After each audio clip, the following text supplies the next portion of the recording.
कि मार्शलियन और Hicksian demand function का थोड़ा सा मैथमेटिकल देखते हैं ना। यहाँ पर मान के चलते हैं कि u is a function of q1 and q2, ठीक है, और इसका फंक्शन दिया हुआ है q1 q2, ठीक है, और बजट लाइन दिया हुआ है m equal to p1 q1 plus p2 q2, ठीक है। तो अब यहाँ पर दोनों का जो फंक्शन होगा मैक्सिमाइजेशन मार्शल का, यहाँ पर क्या होगा, यूटिलिटी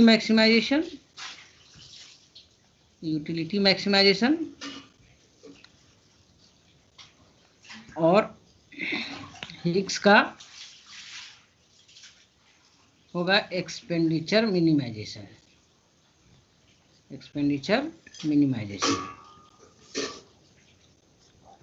ठीक है। तो जब इसको हम लोग फंक्शन में कन्वर्ट करते हैं मैक्सिमाइजेशन फंक्शन में, तो क्या होगा, ये z इक्वल टू पहले यूटिलिटी फंक्शन होगा q1 plus q2 plus lambda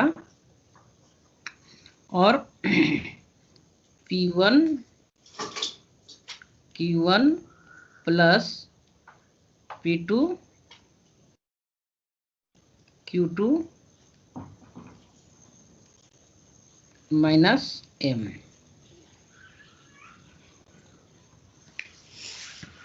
ठीक है।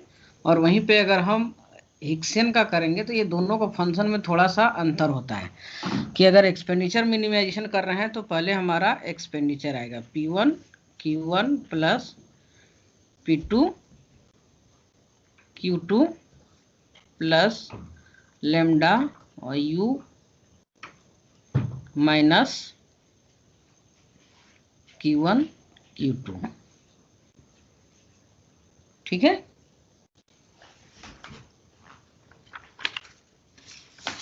अब इसको हम लोग जब डेराइव करते हैं, है ना, तो यहाँ पर हमारा लागू होगा क्या, यूटिलिटी मैक्सिमाइजेशन।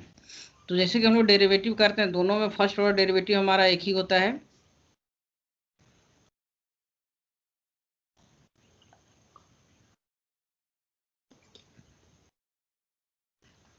जीरो होता है ना, dz बाई dx और dz बाई dy और dz बाई डी लेमडा, ठीक है।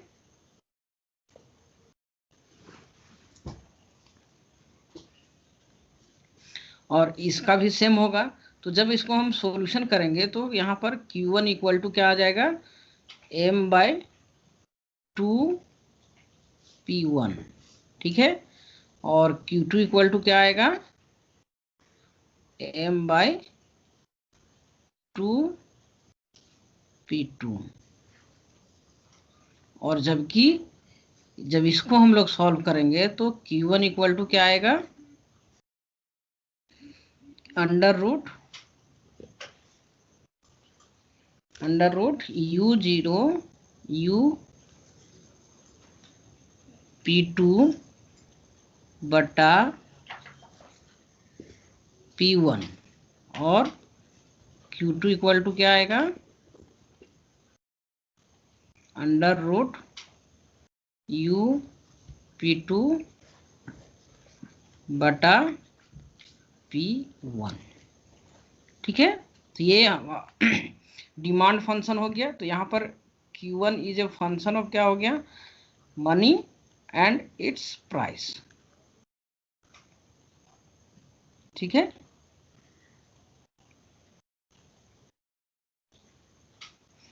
Money and price. तो मार्शलियन में हम लोग क्या देख रहे हैं कि demand is a function of budget या इनकम बोल सकते हैं और देयर प्राइस,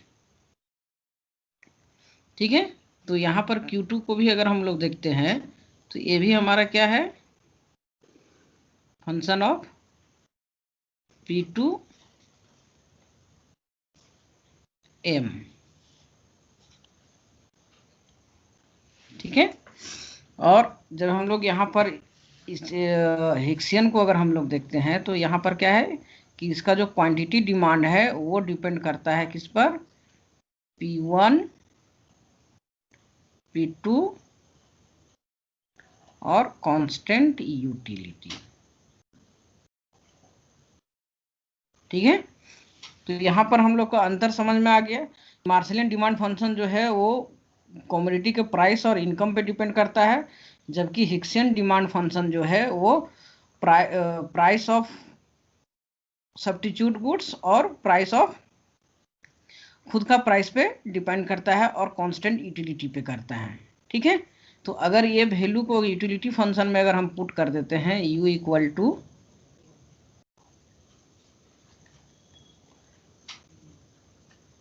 Q स्टार, ठीक है, और Q2 स्टार,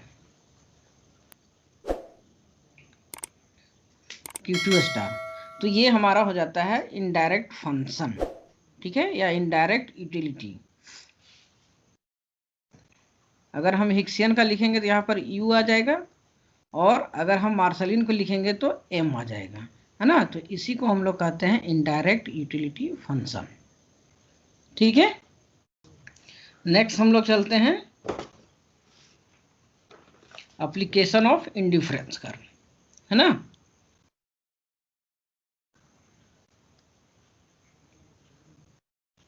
एप्लीकेशन ऑफ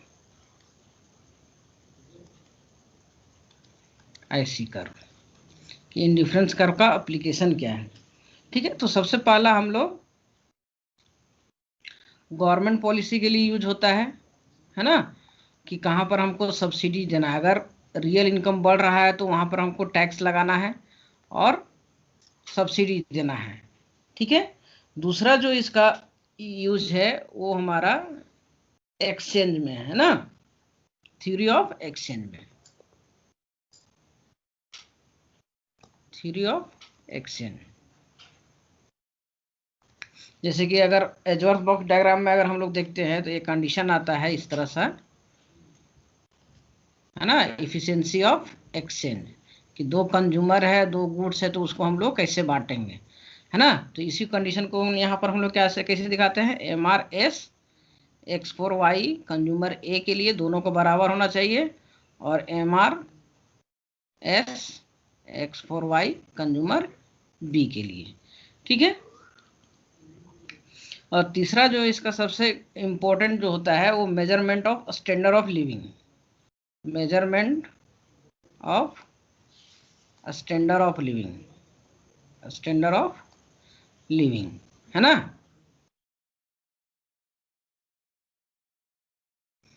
तो इसको जैसे दो कम्युनिटी है तो दोनों कम्युनिटी में किसका वेलफेयर ज़्यादा है कम है, तो उसको मापने के लिए इसको हमको यूज होता है ना। तो ये हम लोग मापते कैसे हैं, अगर मान के चलते हैं, अगर ये कहते हैं कि IC1 जो है उस IC1 और IC2 दो इंडिफरेंस कर्व है, तो IC2 में हमारा हायर लेवल ऑफ सेटिस्फेक्शन मिलता है, मतलब कि हायर यूटिलिटी मिलता है। तो इसको हम लोग मापेंगे कैसे, तो एक्चुअली हम लोग क्या कर रहे हैं कि अगर हम इस लेवल पे अगर इक्विलिब्रियम में है इस प्राइस पे, ठीक है, तो अगर इक्विलिब्रियम हमारा चेंज कर जाता है, यहाँ से यहाँ पर चला जाता है, तो हमारा क्या होता है कि एक हमारा इनिशियल होगा और दूसरा करंट होगा। तो यहाँ पर हमारा P0 और Q0 हो जाएगा, कि इसमें हम कितना एक्सपेंडिचर कर रहे थे सेम क्वांटिटी के लिए, और जब प्राइस में चेंजिंग होता है तो P1 Q1 में हमारा कितना चेंजिंग हो रहा है। तो यहाँ पर हम लोग इसको मेजरमेंट करते हैं किससे, प्लस पीयर्स, और दूसरा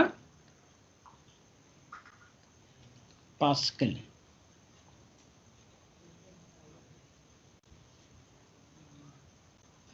पास्कल प्राइस इंडेक्स, ठीक है, इंडेक्स।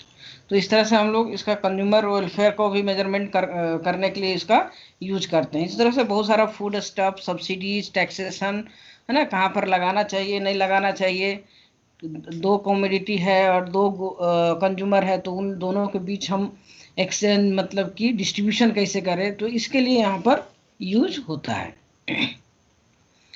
ठीक है, अब हम लोग नेक्स्ट चलते हैं कि एक और जो बचा हुआ है हमारा कंज्यूमर बिहेवियर, वो है हमारा रिवील्ड प्रेफरेंस थ्योरी।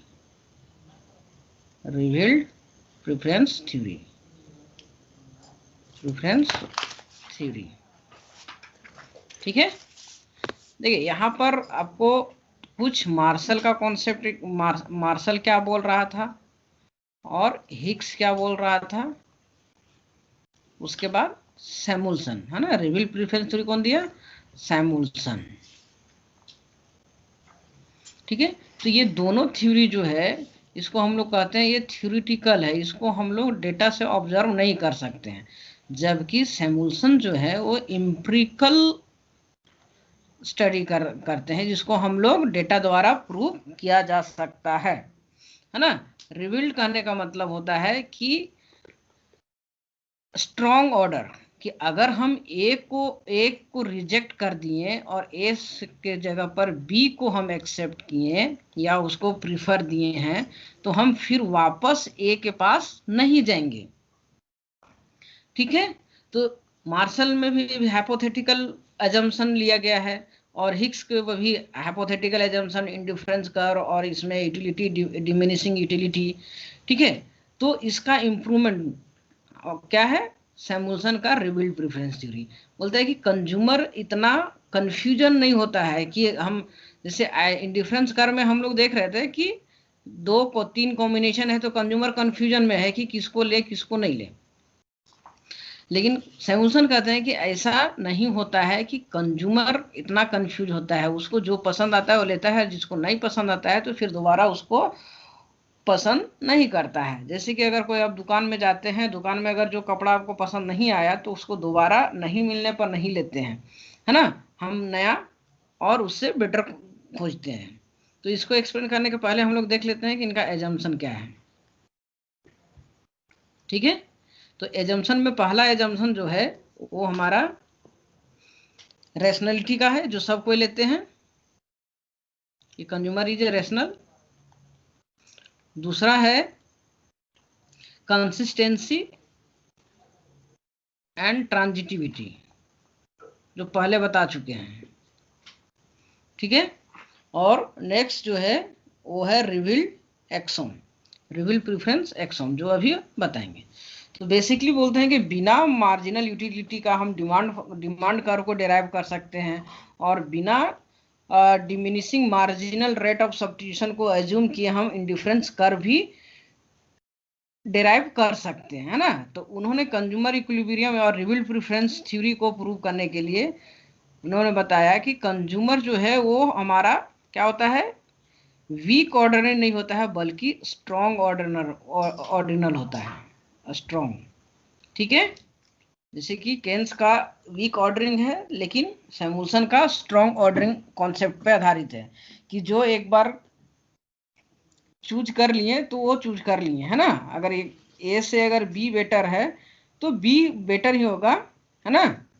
ये को फिर बाद में हम लोग नहीं देखने जाते हैं। तो इस चीज को एक्सप्लेन करने के लिए हम लोग ग्राफिकल देख सकते हैं, कि मान के चलते हैं कि ये हमारा इनिशियल बजट लाइन था, जो चेंज होके हमारा क्या हो गया, न्यू बजट लाइन बन गया, है ना। ए, बी और ये बी डैश।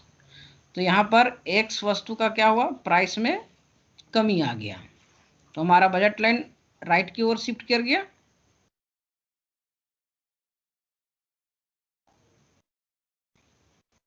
ठीक है, क्योंकि अब यहाँ पर हम क्वांटिटी एक्स को ज़्यादा लेंगे। अब रियल इनकम को हम ले लेते हैं, तो ये हमारा ओल्ड था और ये हमारा न्यू था। लेकिन जब हम क्या कर दिए कि कंपनसेट कर दिए, तो अब इसका काम हमारा खत्म हो गया, अब हमारा ये दोनों पे काम करेगा।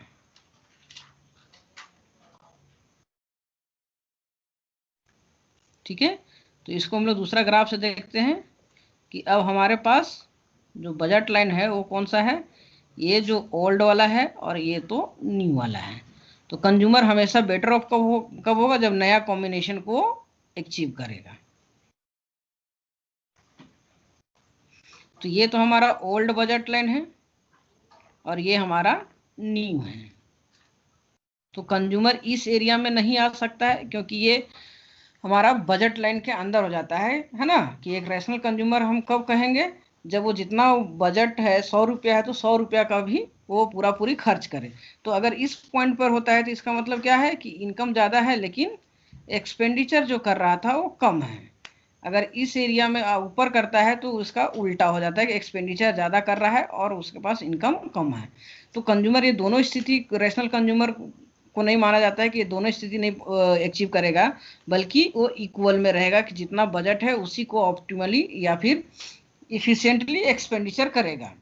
तो अब यहाँ पर यहाँ से ये क्या हो गया कि वो ओल्ड हो गया तो और न्यू है। तो अगर ओल्ड को अगर चूज करेगा तो ये पुराना में ही रहेगा, और नया को अगर चूज करता है तो इसको कम यूटिलिटी मिलता है या कम परचेज कर पाता है। जबकि यहाँ पर क्या है, ये ओल्ड है और ये हमारा न्यू है।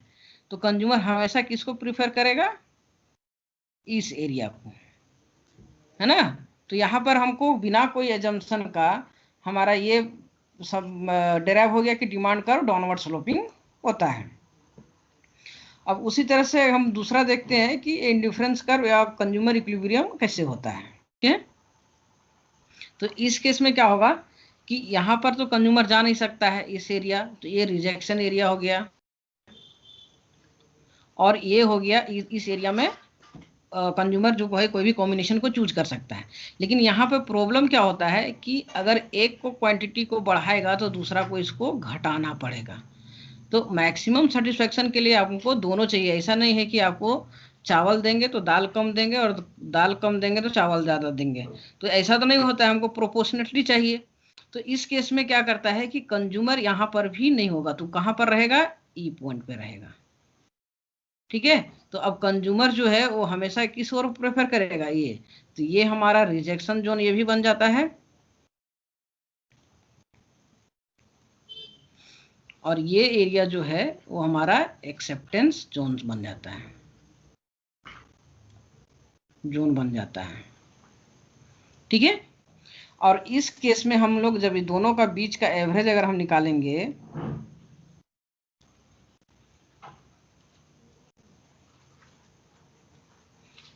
तो यहां से हमारा ऑटोमेटिक इंडिफरेंस कर्व जो है वो डिराइव हो जाता है।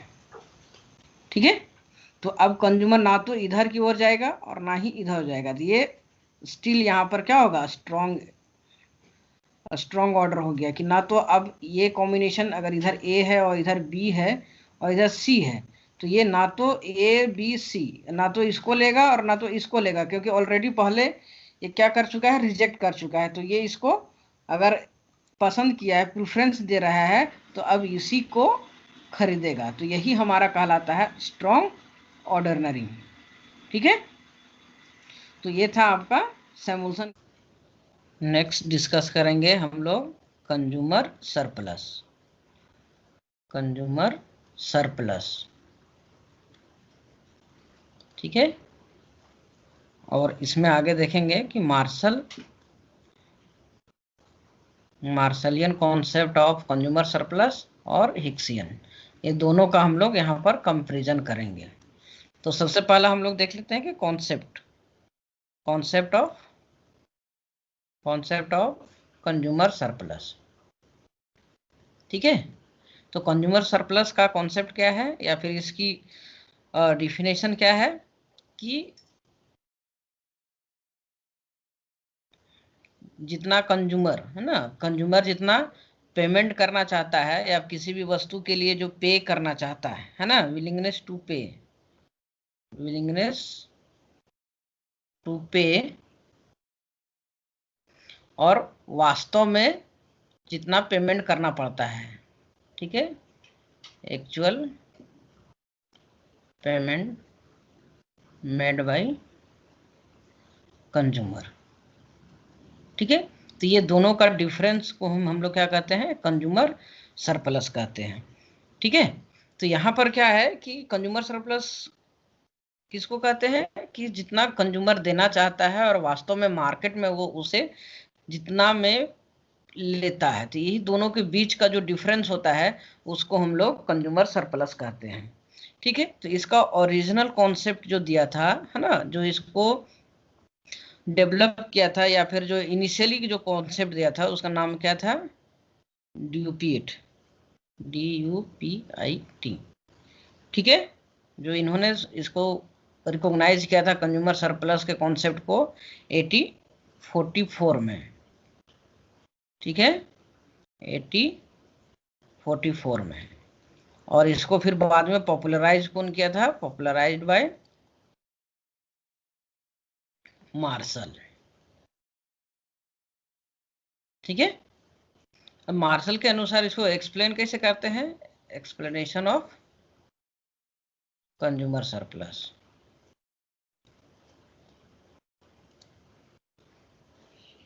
ठीक है, तो यहाँ पर हम लोग देख लेते हैं कंज्यूमर सरप्लस किसको कहते हैं और ग्राफिकली हम लोग कैसे इसको समझते हैं। तो ये मान के चलते हैं, इधर प्राइस है और इधर डिमांड है ना, ये सप्लाई कर्व है और एक डिमांड कर्व है।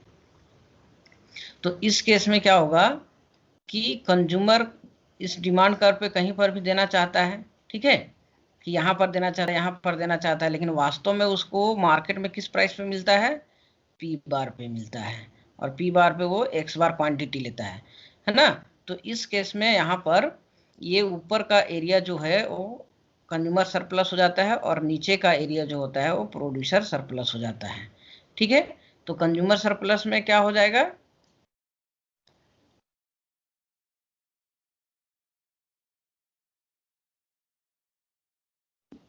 कंज्यूमर सरप्लस में कि कंज्यूमर जितना देना चाहता है और वास्तव में उसको जितना पे करना पड़ता है, जबकि प्रोड्यूसर के लिए क्या होता है कि जितना में वो बेचना चाहता है और वास्तव में वो किसी भी वस्तु को बेचता है। ठीक है, तो कंज्यूमर जो होता है वो कंज्यूमर जो है इस एरिया में वो कहीं पर भी देना चाहेगा इस डिमांड कर्व पे, है ना, लेकिन वास्तव में उसको पे जो करना पड़ता है वो किस में करना पड़ता है? पेमेंट जो करता है वो इक्विलिब्रियम प्राइस को पेमेंट करता है, इक्विलिब्रियम प्राइस को। तो इस केस में क्या होगा कि जो उसका ऊपर का पोर्शन जो बच जाता है, कि जो डिफरेंस होता है कि जितना वो देना चाह रहा था और वास्तव में जितना दे रहा है, तो ये दोनों के बीच का जो डिफरेंस है उसको हम लोग कंज्यूमर सरप्लस कहते हैं। और प्रोड्यूसर सरप्लस किसको कहते हैं? कि प्रोड्यूसर जो है वो किसी भी प्रोडक्ट को मिनिमम कितना में बेचना चाहता है, कि अगर ऐसा होगा तो इतना में हम बेच देंगे, लेकिन एक्चुअल में वो कितना में सेल करता है, एक्चुअल सेल प्राइस। ठीक है, तो मान के चलते हैं कि ये यहाँ पर कहीं पर करना चाह रहा था सेल इस एरिया में, है ना, और लेकिन उसको वास्तव में कहाँ पर सेल हुआ? मार्केट में, यहाँ पर। तो इसलिए नीचे का एरिया जो है वो प्रोड्यूसर सरप्लस होता है और ऊपर का एरिया जो है वो कंज्यूमर सरप्लस होता है। ठीक है, तो इसमें हम लोग फार्मूला, मैथमेटिकल फार्मूला भी डेराइव कर सकते हैं। Consumer surplus equal to integration of demand function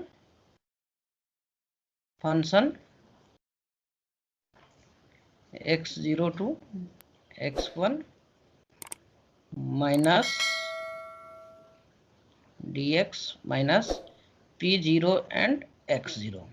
ठीक है, वहीं अगर हम प्रोड्यूसर सरप्लस का बात करें तो प्रोड्यूसर सरप्लस क्या होगा? पहले P0 x0 हो जाएगा और उसके बाद यहाँ पर x0 x1 और यहाँ पर सप्लाई फंक्शन हो जाएगा, इंटीग्रेशन ऑफ सप्लाई फंक्शन। ठीक है, अब देखिए जब यहाँ पर नेक्स्ट जो होता है इसी से हमारा डेराइव होता है डेड वेट लॉस। ठीक है, डेड वेट लॉस। तो डेड वेट लॉस क्या होता है? ये मार्केट इफिशिएंसी को दर्शाता है, मार्केट इफिशिएंसी को, इनइफिशिएंसी को, इनइफिशिएंसी को। और डेड वेट लॉस कब होता है? जब हमारा इक्विलिब्रियम प्राइस से डिस्टर्ब होता है, इक्विलिब्रियम हमारा डिस्टर्ब होता है। तो डिस्टर्ब कैसे होता है कि अगर मान के चलते हैं यहाँ पर गवर्नमेंट अगर टैक्स लगाती है, गवर्नमेंट अगर टैक्स लगाती है तो इसका इम्पैक्ट क्या होता है? इस ग्राफ से देख लेते हैं कि ये हमारा क्या हो गया? डिमांड हो गया, और ये एस जो है हमारा सप्लाई कर्व है। ठीक है, और ये हमारा इक्विलिब्रियम प्राइस और इक्विलिब्रियम क्वांटिटी। तो जब यहाँ पर इक्विलिब्रियम में है ई पॉइंट पे, तो यहाँ पर हमारा कंज्यूमर सरप्लस भी हाई है, ठीक है, और प्रोड्यूसर सरप्लस भी हाई है। लेकिन जब गवर्नमेंट टैक्स लगा देती है तो टैक्स लगाने के बाद क्या हो जाता है, प्राइस बढ़ जाता है। अब प्राइस बढ़ जाने के कारण ये क्या हो जाता है, P1 हो जाएगा और यहाँ से ये डिमांड घटकर X1 हो जाएगा, ठीक है। तो अब देखिए यहाँ पर इस स्थिति में क्या होगा, इस पॉइंट पे अगर हमारा हो रहा है तो यहाँ पर डिमांड एंड सप्लाई जो है दोनों में गैप है। यहाँ पर क्या है, supply is greater then demand, मतलब कि इक्विलिब्रियम पॉइंट यहाँ पर हमारा डिस्टर्ब कर जाता है, ठीक है। जब इक्विलिब्रियम डिस्टर्ब हो जाता है तो अब यहाँ पर क्या था, इन इक्विलिब्रियम में आ गया। और ये एरिया यहाँ पर क्या हुआ कि कंज्यूमर सरप्लस पहले जो था, पहले कंज्यूमर सरप्लस हमारा कितना था, इस रेंज में था। ये टोटल हमारा कंज्यूमर सरप्लस इतना था, कोई नाम दे सकते हैं ए बी और ई। लेकिन जब टैक्स लगाने के बाद ये क्या हो गया, टैक्स हो गया। टैक्स लगाने के बाद ये इतना कंज्यूमर सरप्लस घट गया, तो अब इतना कंज्यूमर सरप्लस बचा, ठीक है। तो यहाँ पर क्या हो रहा है कि कंज्यूमर सरप्लस भी घट रहा है और प्रोड्यूसर सरप्लस भी घट रहा है। कि पहले ये पूरा एरिया एक सरप्लस था, लेकिन अब इसको इसी एरिया में इस कंज्यूमर सरप्लस मिल रहा है, और इतना जो है ये पोर्शन जो है वो टैक्स रेवेन्यू के रूप में गवर्नमेंट के पास चली जाती है, रेवेन्यू। लेकिन ये पोर्शन जो है, ये वाला और ये पोर्शन, इसको नाम दे देते हैं एफ जी। तो यहाँ पर एफ ट्रायंगल जो एफ जी ई पोर्शन जो है, यही हमारा कहलाता है डेड वेट लॉस। क्योंकि ये जो है, ये पोर्शन जो है, ये कंज्यूमर सरप्लस ना तो कंज्यूमर के पास जा रहा है, ना तो प्रोड्यूसर के पास जा रहा है, ना तो गवर्नमेंट के पास जा रहा है, बल्कि ये ओवरऑल वेलफेयर लॉस होता है। Overall welfare loss, welfare loss of society, ठीक है। तो इसका एक्सप्लेनेशन क्या है कि जब यहाँ पर डिमांड कम हो जा रहा है, प्राइस हाइक हो जाने के कारण डिमांड कम हो जा रहा है, तो डिमांड कम होने के कारण क्या होगा, फैक्टर्स ऑफ प्रोडक्शन का भी डिमांड क्या हो जाएगा, कम हो जाएगा। तो जब फैक्टर्स ऑफ प्रोडक्शन का डिमांड कम हो जाएगा तो अनएम्प्लॉयमेंट का स्थिति आएगा, है ना। अनएम्प्लॉयमेंट का स्थिति आएगा तो बेरोजगारी होगा। तो इस तरह से ये जो है डेड वेट लॉस हमारा इकोनॉमी को इफेक्ट करता है या सोशल वेलफेयर को हार्म करता है, ठीक है। तो ये कॉन्सेप्ट हमारा क्या था, डेड वेट लॉस का, कि कंज्यूमर सरप्लस अगर बढ़ता है ना, कंज्यूमर सरप्लस अगर हाई होता है तो वेलफेयर इंक्रीज करता है, और जब कंज्यूमर सरप्लस कम होता है तो वेलफेयर भी हमारा डिक्रीज करता है, ठीक है। तो यहाँ पर मार्शल जो है वो दिखाते हैं सिर्फ डिमांड कर्व से, है ना, कि ये डिमांड कर्व है, ये इक्विलिब्रियम है, तो ये हमारा ऊपर का जितना भी पोर्शन है कंज्यूमर सरप्लस है। वहीं पे अगर हम हिक्सियन का बात करें कि कंज्यूमर सरप्लस को हिक्स भी इसको एक्सप्लेन करते हैं या उसको दिखाने की कोशिश करते हैं। तो हिक्स तो अपना टेक्निक लगाएंगे इंडिफरेंस कर्व के द्वारा, है ना। तो इंडिफरेंस कर्व के द्वारा कंज्यूमर सरप्लस किस तरह से एक्सप्लेन किया जाता है, तो ग्राफिकल हम देख लेते हैं तब समझ में आएगा, ठीक है। तो इस वर्टिकल एक्सिस में इनकम लिया जाता है एम, और इसमें हमारा लिया जाता है क्वांटिटी, ठीक है। ये बजट लाइन हो गया, और यहाँ पर इक्विलिब्रियम हो गया। आई जीरो ले लेते हैं, कंज्यूमर सरप्लस, ठीक है। अब इसको हम लोग कंपेयर करते हैं हिक्स और मार्शल का, है ना, comparison of consumer surplus martial and Hicks, ठीक है। तो मार्शल यहाँ दे दो, मार्शल का एक इंपॉर्टेंट एजम्पशन था constant marginal utility of money, constant marginal utility of money होता है ना। तो अगर ये एजम्पशन अप्लाइड रहता है तो हिक्सियन कंज्यूमर सरप्लस जो है, Hicksian consumer surplus is greater than Marshallian consumer surplus. लेकिन अगर ये हम ब्रेक कर देते हैं एजम्पशन को कि diminishing marginal utility of money होता है, diminishing marginal utility of money, ठीक है। तो इस केस में क्या होगा कि मार्शलियन कंज्यूमर सरप्लस जो है, Marshallian consumer surplus is greater than Hicksian consumer surplus,